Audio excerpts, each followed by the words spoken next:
The last two undefeated teams left in the SAC battling it out in the first week of conference play. It's unbeaten Northside taking on unbeaten Northrop in our signature matchup. Both teams fired up and ready to go for this big-time matchup at Spooler Stadium. Bruins going to work on offense here as David Callison gets it out to Maddox Weil, and Weil avoids the tackle and turns on the Jets before he's brought down. Northrop still moving as Callison rolls out and decides to tuck and run. He'll easily pick up the first down before running out of bounds. Bruins in scoring position now as Callison will dump it off to Robert Rembert, and he makes a move and no one will catch him on his way in for the quick 9-yard touchdown.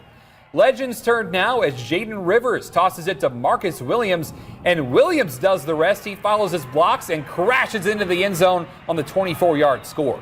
Northrop looking to respond as Callison moves in the pocket, rolls out here, and Jamarcus Martin smacks the ball out of his hand and recovers for Northside. But the Bruins come out on top in this one, 25-16, going 3-0 for the first time since 1977. Our next matchup tonight is between Snyder and Bishop Luers, as both teams are looking to secure their first win of the season. Student section is fired up as Snyder takes on Bishop Luers. Second quarter trouble for the Panthers. Ball is on the ground as Meng Tung dives to get it back but can't secure it, and Jackson Hill comes up with it for the Knights, celebrating his takeaway. Later on, Luers running back Brandon Gaither putting his shoulder down, fighting through some contact and moving the chains for a first down.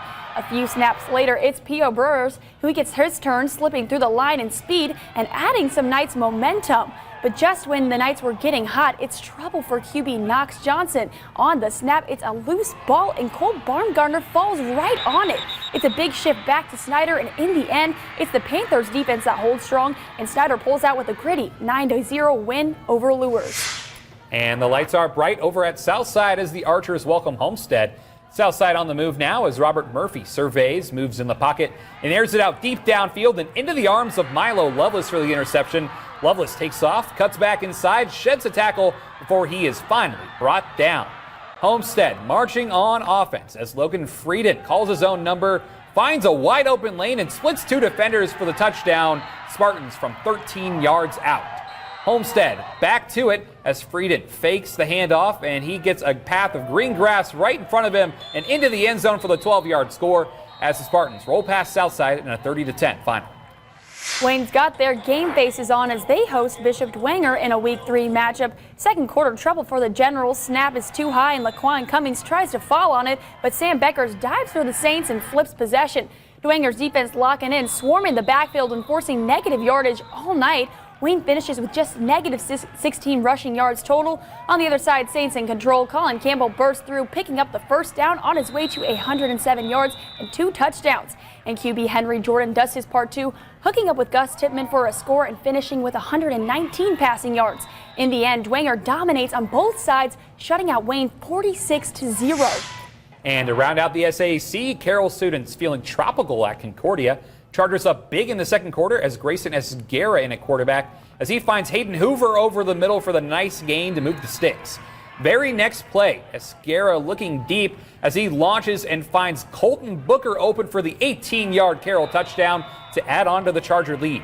Final seconds of the half, Billy Lauer with the rock here, and he puts it on the turf, and Jack Crocker gets on the recovery for the Cadets. Concordia gets a shot at the end zone but can't convert as Carroll wins big 52-7. The Huntington North Vikings traveled to East Noble to face the Knights with a packed crowd in Kendallville. First quarter, Austin Phillips grabs the rock and hits another gear at the 50. He's gone. It's a 52-yard house call, part of the monster night of his 173 rushing yards. Later in the first, Huntington's quarterback Kane Landrum tries to air it out, but Alex Scott skying for the pick to set up for another Knights drive.